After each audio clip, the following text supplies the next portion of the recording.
мыйзам жөнөкөй көрүнгөн менен абдан маанилүү. Бул биздин баш калаабыздын, Борбор шаарыбыздын жүзү. Буга мындай жеңил желпи мамиле кылууга болбойт.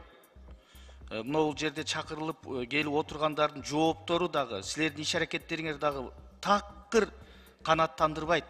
Эгерде силер жакшы иштесеңер, өз милдетиңерди так аткарсаңыздар, бүгүнкүндөй шаарыбыздын боталасы чыкмак эмес. Мынакей шаарды аралап көргүлөчү. Борбордук көчөлөрдөн баштап кичинекей көчөлөргө чейин бир дагы кыргызча реклама көрбөйсүң, жарнама. Дээрлик 99% орусча же англисче.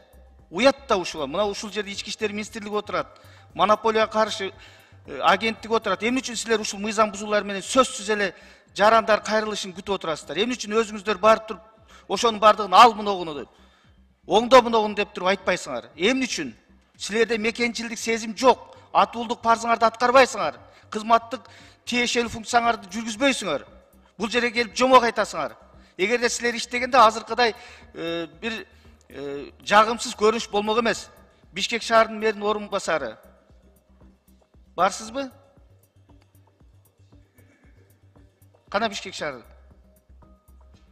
Сиз беракта караңыз. Биякта. Сиз шаардын башчысы экөөңүздөр аралап көргүлөчү. Могу эң башкы көчө, Чүй көчөсү менен Манас көчөсүн, Айтматов көчөсүн. Кайсы шаарда жүргөнүңүздү билбейсиз.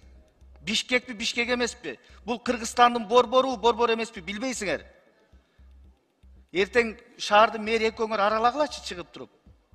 Кайсы шаарда жүргөнүңөрдү эсиңер болбойт. 99% англисче, орусча, кыргызча жок. Биринчи чоң кыргызча жазылыш керек. Англисче, орусча мадемекте шапкасын илип алсын. Карабайсыңарбы мындай? Биринчи кыргызча жазылыш керек. Бадырайып, анан кола дейби, мола дейби барын жаза берсин. Кичинекей кылып туруп. Көзүңөрдү чоң ачып туруп барыңар иштешиңер керек. Түшүндүңөрбү? Анан жөн эле бул жерге келип жомок айтпай, мындай мамиле болбойт. Шаарда бир тротуарды же үйлөрдү сүргөндү билесиңер мыйзамсыз. Чуркап барып туруп, бирөөлөрдүн кызыкчылыктары менен. Эмне үчүн өзүңөр билип туруп, ушул рекламаларды, жарнамаларды оңдобойсуңар? Бул абдан уят силерге. Шаар жетекчилигине уят. Могул жерде отурган бардык мамлекеттик орган жетекчилерине уят силерге. Эгерде ушундай боло турган болсоңор, келечек силерди кечирбейт.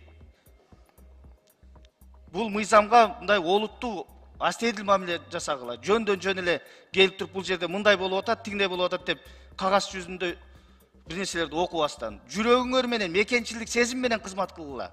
Башкага иштебесиңер да улуттун жүзү үчүн, Борбор шаардын жүзү үчүн, кыргыз эл үчүн иштегиле. Уят. Рахмат.